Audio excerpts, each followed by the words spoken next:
February 1980 was highlighted by the Winter Olympics, hosting over 1,000 athletes competing for medals in 38 events. There were some memorable moments for the host country and a close race to claim the most medals won.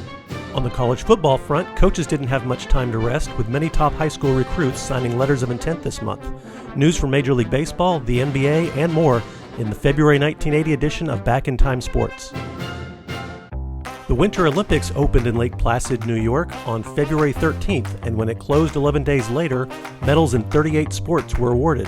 Transportation was an issue from the start, with thousands of spectators who paid $45 per ticket to attend the opening ceremonies, waiting over 2 hours for buses to take them between the Olympic Village and their overnight locations. The ceremonies themselves went smoothly, with 1 million flowers, 25,000 helium balloons, 2,000 doves apiece, 40 hot air balloons, and 6 skyriders witnessed by the 23,000 in attendance.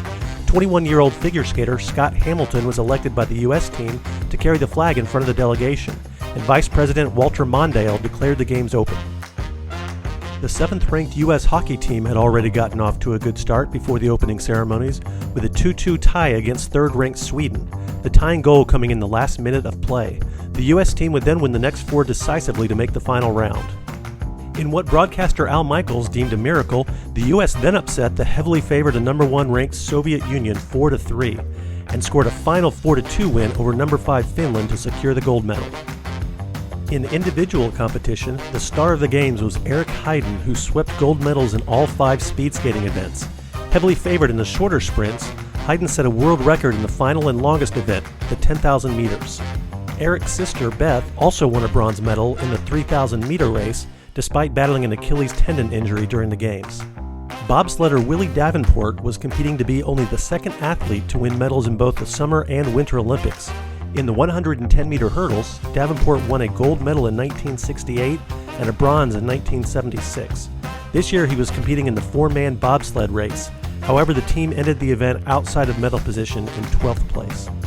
The final medal tally saw the United States come in 3rd in both the number of gold medals and total medals, behind the Soviet Union and East Germany. The Soviet Union won the most gold medals with 10, and East Germany won the most medals with 23. College football recruiting is back in the spotlight this month, with many conferences holding their letter of intent signing day. Heavily recruited quarterback Steve Bono signed with UCLA over his other finalists, Penn State and Colorado. UCLA beat out Hawaii to sign highly rated Darnell Coles, who is also expected to be one of the first shortstops taken in the June Major League Baseball draft. Elsewhere in the Pac-10, Cal signed linebacker Ron Rivera, while USC was unable to land their top 2 running back targets, Kerwin Bell and Herschel Walker. Walker is rated by some as the number 1 recruit in the country and didn't sign in February, but is reportedly leaning toward Georgia. Other top recruits were Wilbur Marshall, who signed with Florida, Reggie White with Tennessee, and Buster Rhymes committed to Oklahoma. During an NCAA meeting called the College Football 80 Preview, Tennessee coach Johnny Majors argued that the recruiting process should be condensed and restructured. His idea is to limit recruiting to 2 months after the high school season, with no limitations on coaches' visits. On the other side was Coach Barry Switzer of Oklahoma, who argued against recruiting restrictions. Many coaches backed Majors on another proposal to have a single date to sign letters of intent instead of separate dates for each conference. Lou Holtz of Arkansas and John Mackovic of Wake Forest also advocated for rules to prevent recruiting wars. The end of February brought the regular season of college basketball to a close, with conference tournaments now being played to determine automatic qualifiers to this year's national NCAA basketball tournament. The tournament expands this year from 40 to 48 teams, with 23 conference champions getting automatic invitations. Selections for the 25 at-large teams and the seeding for all 48 takes place on Sunday, March 2nd. After those invitations have been announced, the NIT will select 32 teams to take part in its tournament. The final AP poll in February had undefeated DePaul still number 1, followed by Kentucky and Syracuse. Speaking of Syracuse, they took the nation's longest home court winning streak of 52 games into their last game at Manley Fieldhouse on February 13th and fell just short to Georgetown 52-50. They'll have to start another streak in a new home next year. They're moving into the new domed football stadium being built called the Carrier Dome, which will be altered to seat about 25,000 for basketball games. Cable television continues to make inroads in the world of sports. Live Atlanta Braves broadcasts on WTBS have been available to cable subscribers since 1977 when the station was uplinked to satellite distribution. And last year, live broadcasts of both the Chicago Cubs and Chicago Bulls games have become available via satellite transmission on WGN-TV. A cable-only station called the Entertainment and Sports Programming Network, known as ESPN, announced it will be airing live telecasts of as many as 12 games in the first round of the NCAA basketball championship next month. ESPN went on air last September and is dedicated to 24-hour-a-day sports broadcasting. In addition to college basketball next month, it will also air NCAA Division I fencing, hockey, and skiing championships.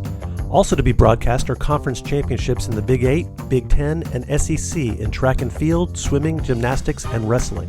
ESPN has broadcast a number of college basketball games this season, with the pairing of veteran announcer Jim Simpson and former Detroit Pistons head coach Dick Vitale calling many of the games.